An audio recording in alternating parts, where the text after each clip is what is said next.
Hello and a very good morning. You're watching India Votes on Rajya Sabha Television. I'm Frank Pereira. Let's begin with the headlines. India is set for the 7th phase of Lok Sabha polls. Close to 14 crore voters expected in 89 seats spread across 7 states and 2 union territories. Telangana will vote for its first ever assembly today. Over 1,600 candidates in the fray for the 119-seat assembly. Several key heavyweights are in the fray for today's polls, a crucial test for Modi, Sonia and Rajnath. And campaigning continues in full steam for the remaining 2 phases of polls. Rahul, Priyanka and Modi hold multiple rallies. Well, the 7th phase of polling has begun, and it is going to be yet another crucial day. As many as 89 seats spread across 7 states and 2 union territories are at stake in this phase of polling. This will be the 4th largest phase in terms of number of seats up for grabs. Of course, extremely crucial are Gujarat, 26 seats there in Gujarat, several other seats in Telangana as well. All Lok Sabha seats go to polls today. 17 of those seats in the Telangana region, and Telangana also votes for its first assembly ever. And of course, the fate of over 1,600 candidates in 119 seats will be decided in Telangana as well.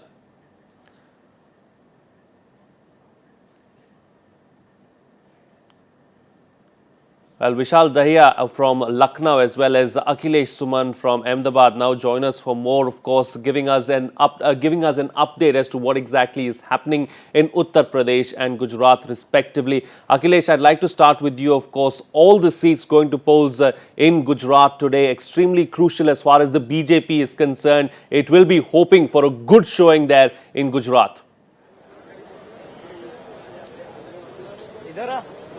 Yeah, you're right. Actually, this is the test of Gujarat model of development as had been proclaimed by the prime ministerial candidate of BJP, Mr. Narendra Modi. And you know, the place where I'm standing, it is the Gandhinagar seat, the second most prestigious seat of BJP. I'm standing here at Ranip. This is the Nisan Vidyalaya where Narendra Modi will come soon to cast his vote. You must be remembering that Narendra Modi is the voter of this constituency, the Lal Krishna Advani constituency, and he is not the voter of his own constituency in Vadodara or Varanasi. So this is something showing that Narendra Modi is quite confident about the Gujarat model, I think. And if you were hearing that yesterday only, he has been telling that this is the pride of Gujarat, that Narendra Modi has been nominated by BJP as prime ministerial candidate. So you can understand the stakes are very high in Gujarat this time, and all 26 seats are going to be polled today. So I think this is the time then whole BJP is geared up to take their voters to the polling booths. And I'm standing here from 7 a.m. in the morning, and I could see that long queues and people have gone inside the polling booths, not only here but many other booths in Gujarat, you know. All right.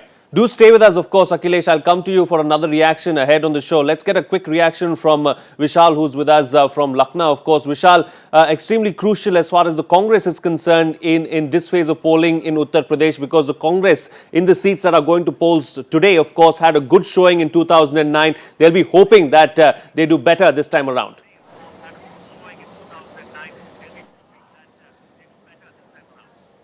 Well, yes, you're right. Extremely crucial for all 4 major political parties in Uttar Pradesh, not only for Congress, because as you rightly pointed out, Congress would like to go ahead and retain its turf on several seats which it won in 2009. But as far as BJP is concerned, they would be looking for those crucial seats in the state of Uttar Pradesh, because as it is known in political parlance, that Uttar Pradesh is the state from where the route to Delhi lies. It has 80 seats, and a couple of them are going to polls today. But then if you look at the big names in the fray today, it's major names from both sides, Congress and BJP. The national presidents of both the parties, that is Congress and BJP, are in the fray in today's polling.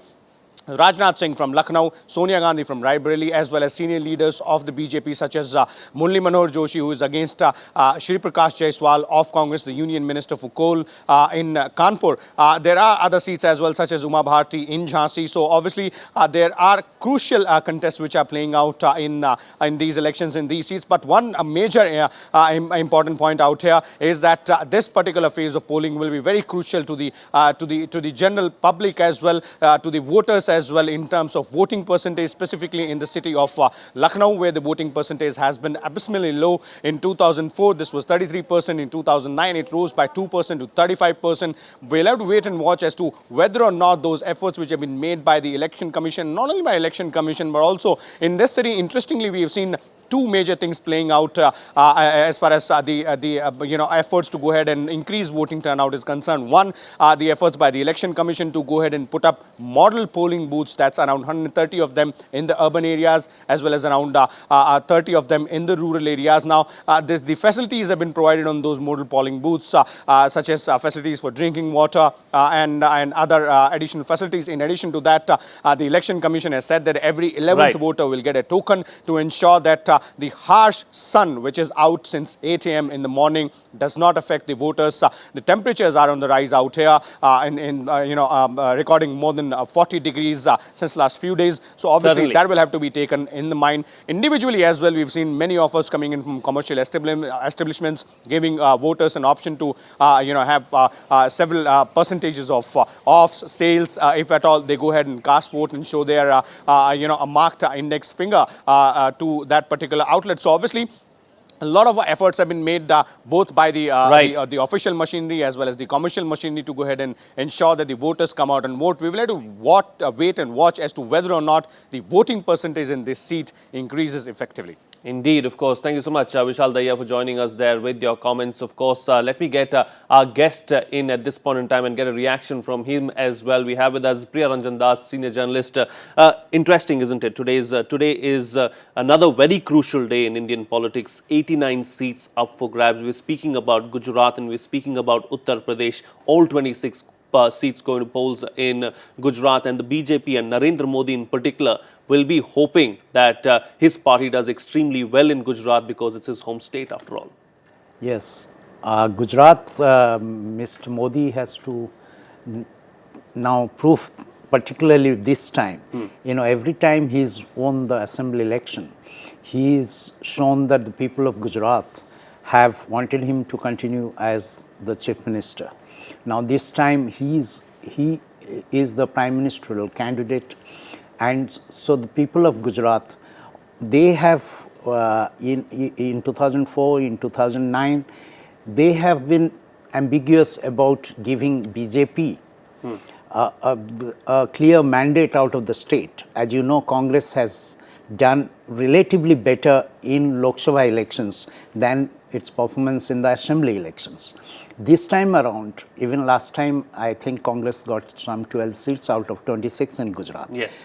This time, since Mr. Modi is the prime ministerial candidate, and this election BJP is fighting in the name of Mr. Modi and his Gujarat model, it will be interesting to see whether Mr. Modi proves that he has a complete dominance and a total mandate from his own state. Indeed, indeed. Of course, it will be interesting to see what happens in Gujarat. And we have with us Akhilesh, who's still standing by, of course, in Gandhinagar. Let's get an update from him as well. Akhilesh, of course, it's going to there are some key contests there in Gujarat. The most watched out for, or the most seek contest, will be between Madhusudan Mistry, General Secretary of the Congress, and Narendra Modi, of course. But what are the other key contests as well in Gujarat today?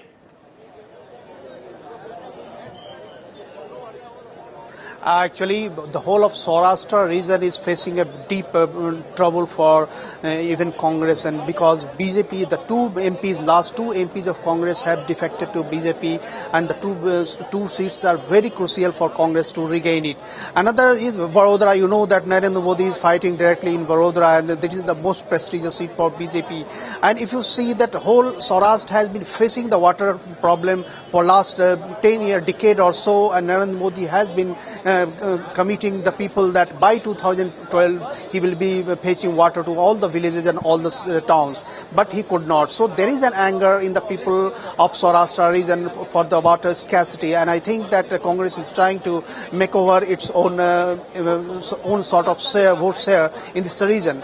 But coming to the major point, that the equation has been also changed because of the Aam Aadmi Party to some extent, because Aam Aadmi Party will take some of the votes that Congress could have got naturally as anti-establishment vote. So I think this is a very interesting and crucial fight in Gujarat that has been almost by confrontation between Congress and BJP. But this time now the confrontation has become very interesting because of the Aam Aadmi Party and Nota also. Gujarat is going to Nota for the first time in his state. All right, Akhilesh Suman, thank you so much for joining us there with your thoughts and with those updates from Gujarat. Of course, three-way contest is what Akhilesh Suman is saying. Of course, the Aam Aadmi Party also making its way into Gujarat, and as well as the Nota option also will be interesting to see what happens. We're talking about some of the key contests. Of course, let's take a look at some of the other key contests as well. All eyes will be on some of the biggest names in the fray in today's polls. On today, of course, BJP's Prime Ministerial nominee Narendra Modi will be contesting from Vadodara. Party chiefs of two biggest national parties are also in the fray in this particular phase. Here's a look at who will face polls in the crucial 7th phase.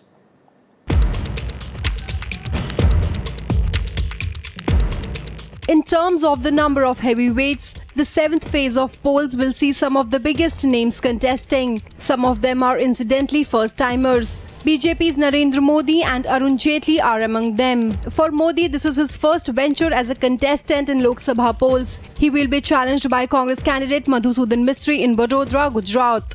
Though Jaitley has been a member of Rajya Sabha, this will be his first test as a Lok Sabha contestant. He will take on Congress candidate Captain Amrinder Singh in Amritsar.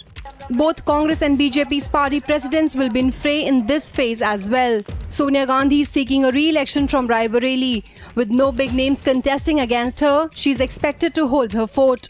However, BJP President Rajnath Singh will have his task cut out when he contests from UP's prestigious Lucknow seat. He will be challenged by Congress candidate Rita Bahuguna Joshi. Ever since the Ram Temple movement took off in 1991, BJP has never lost this seat. Apart from these, there are some other heavyweights in fray too. In Uttar Pradesh, BJP's Murli Manohar Joshi is in fray from Kanpur seat and Uma Bharti from Jhansi. Joshi will face tough contest from Union Minister Sri Prakash Jaiswal. Uma Bharti will take on another Union Minister Pradeep Jainaditya. Union Minister Jitin Prasada and Congress's PL Punia are some of the other big Congress names in fray in UP. In Bihar, it will be crucial test for Chief Minister Nitish Kumar's JDU. Party Chief Sharad Yadav will be in fray from Madhepura. He will be challenged by RJD's Pappu Yadav. In Telangana, TRS Chief K. Chandrasekhar Rao is hoping to make the most after formation of the new state. Congress is pinning hopes on sitting MPs like Jaipal Reddy. Bureau Report, Rajya Sabha TV. Priya Ranjan, we took a look at some of the key contests, of course. There are several heavyweights in the fray today. There's Sonia Gandhi from Raebareli, of course.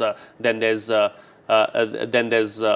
Modi from Vadodara, and also with him, contesting against him is Madhusudan Mistry. But the most keen contest on the cards, I believe, is from Punjab, and that's between Arun Jaitley and Amrinder Singh. That's going to be extremely keen, isn't it? And crucial as well for Arun Jaitley.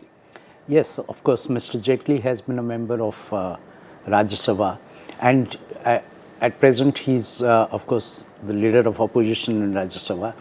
BJP has fielded him from Amritsar, and BJP has said that he'll have a very important role in the incoming government if BJP is elected to power. Now, and he's being challenged by no less a person than Amrinder Singh, who is of course is a heavyweight, as a former chief minister. So that contest is very keen. There is a 2-year, Akali BJP government in the state.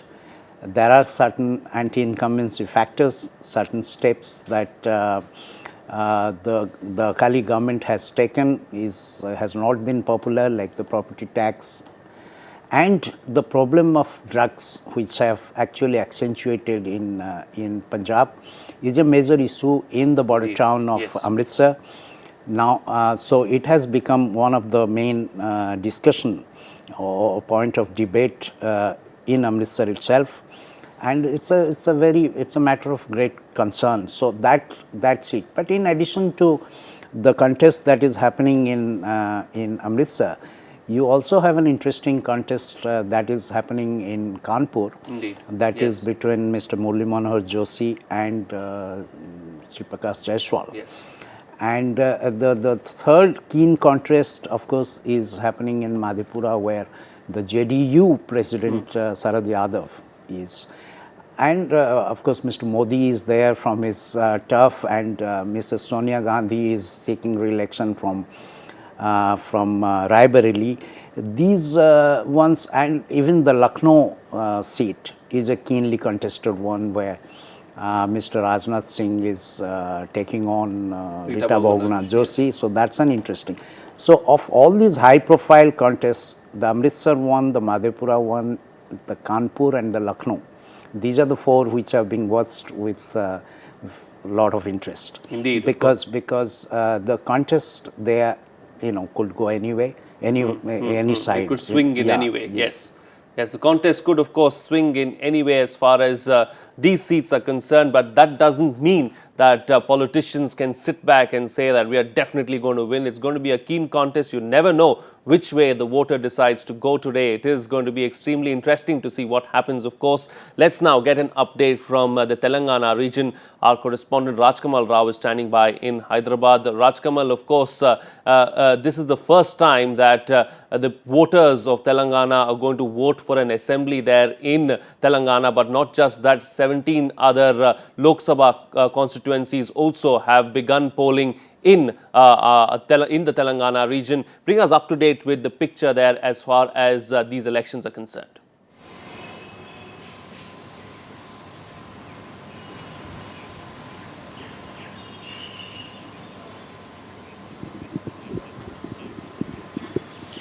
Frank, these elections are crucial for people of Telangana because they are going to elect their first assembly and first chief minister.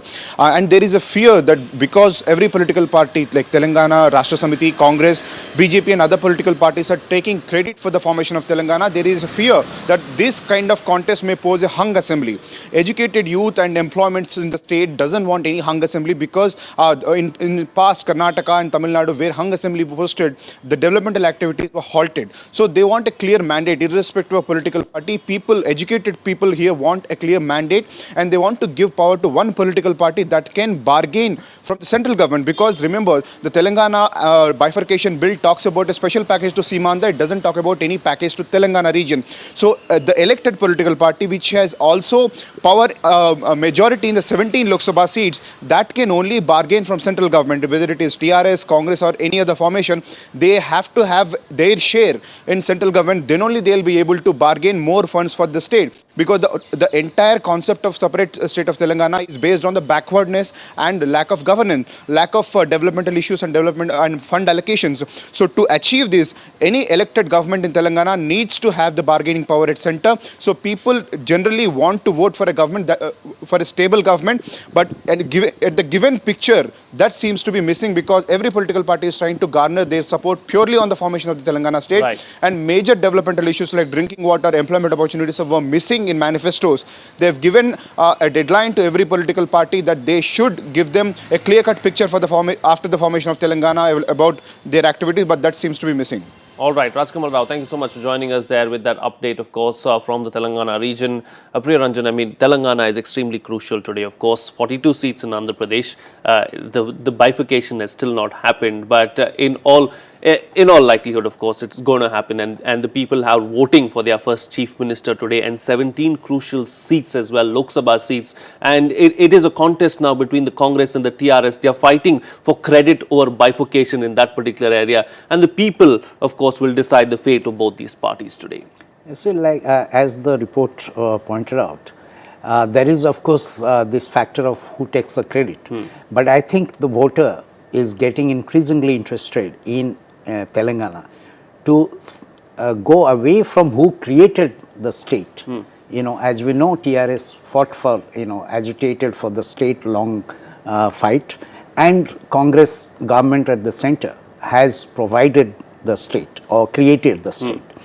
But I think the voter is moving away from merely giving thanksgiving to the creators or those who fought for Telangana, to see now the voters' concern is to see who will build Telangana, as this report is pointing out.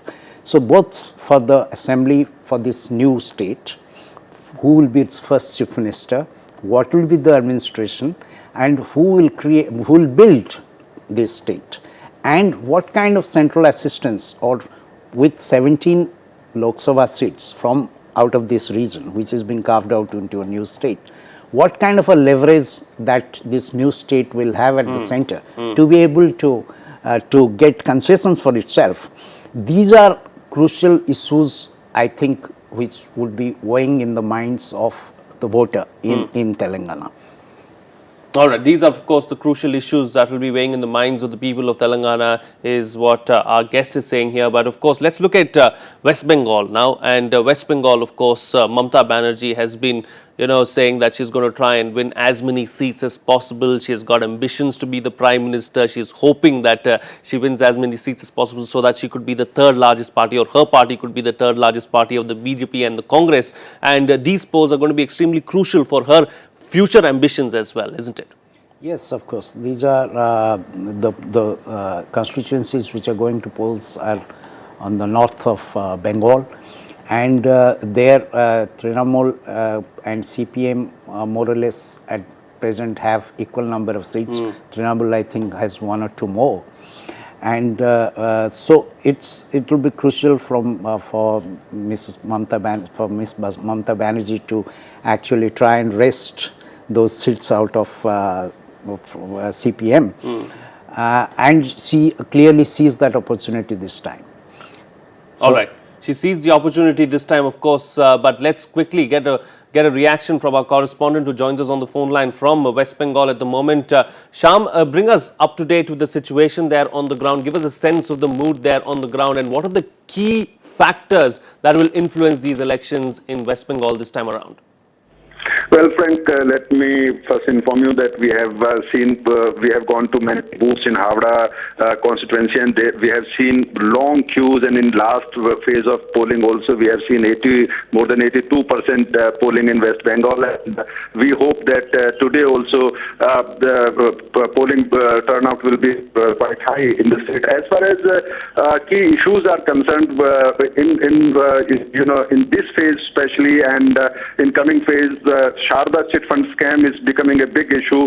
Not only left parties and Congress, BJP is also raising this issue, and all the newspapers, they are covering this issue on the front page. And yesterday, CPIM senior leader Robin Dev, he held a press conference, and he was served a notice in the midnight Calcutta police, because he alleged that the relatives of Mamata Banerjee, they have made money and they have bought properties in West Bengal. So, but as far as key contest in this phase is concerned, two seats especially have high stakes for TMC. One is Havda, which was where Mr. Prasun Banerjee, who is a former footballer, he won by 27,000 votes last election. He is facing a tough contest, and another Shatabdi Roy, who is contesting from Birbhum, she is also facing a tough contest, because even there are reports that one faction of Congress is not backing Shatabdi Roy. So stakes are high for Trinamool Congress in this phase. Thank you so much, Shyam Sundar, for joining us there with that update, of course, and bringing us up to date as to what exactly is happening there in West Bengal. At this point, I'd like to thank my guest as well, Priya Ranjan Das. Thank you so much for being on the show on India Votes this morning and sharing your perspectives with several of those topics, of course. Moving on now, amid heat wave in most parts of India this summer, political heat is also rising in the last leg of elections. National leaders of different parties are heading towards the hill states to intensify campaigns for their party candidates. The final battle started with the Congress Vice President Rahul Gandhi addressing 3 rallies in Uttarakhand, while the BJP's Prime Ministerial candidate Narendra Modi addressed rallies in Himachal Pradesh. Here's more. The battle between the two main electoral rivals reaching a peak in the last 2 phases. Uttar Pradesh, The hill of states of Uttarakhand and Himachal Pradesh are all seeing a parade of star campaigners from leading political parties. On Tuesday, Congress Vice President Rahul Gandhi addressed 3 rallies in Uttarakhand's Kashipur, Almora and Gauchar districts. Congress party ने किसी एक जात की राजनीति नहीं की, किसी एक प्रदेश की राजनीति नहीं की, किसी एक धर्म की राजनीति नहीं की। हमने हिंदुस्तान की राजनीति की है। Rahul's sister Priyanka herself addressed a rally in his own constituency Amethi. Directly targeting the BJP's prime ministerial candidate, she told Narendra Modi to stop making immature remarks. Rahul ji का मजाक उड़ाते हैं, कभी उन्हें नमूना कहते हैं, कभी उनकी तुलना किसी हास्य अभिनेता के साथ करते हैं, कभी उनको शहजादे कहते हैं। तो मेरे मन में ये बात आती है कि आपने तो प्रधानमंत्री बनने की आस रखी हुई है, आस बनाई है, लगाई हुई है, तो इस बचपने में क्यों पढ़ते हैं? Narendra Modi addressed his first election rally in Himachal Pradesh's Palampur district. Modi also addressed 3 other rallies in the state. Modi appealed to voters to extend him support and helping his party win 300 seats. 38 candidates are in the fray for the 4 Lok Sabha seats from the state that will go to polls on 7th of May. Himachal में आए सोमनाथ शर्मा का नाम लेते ही सीना चौड़ा हो जाता है।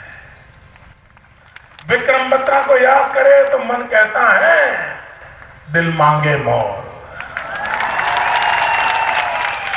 और वही विक्रम बत्रा की बात मुझे कहती है कि इस चुनाव में दिल मांगे मोर। In Uttar Pradesh, BSP chief Mayawati also addressed a rally in Bahraich district. Bureau Report, Rajya Sabha Television. And with that, it's a wrap on this edition of India Votes. Thank you so much for watching. Have a good day.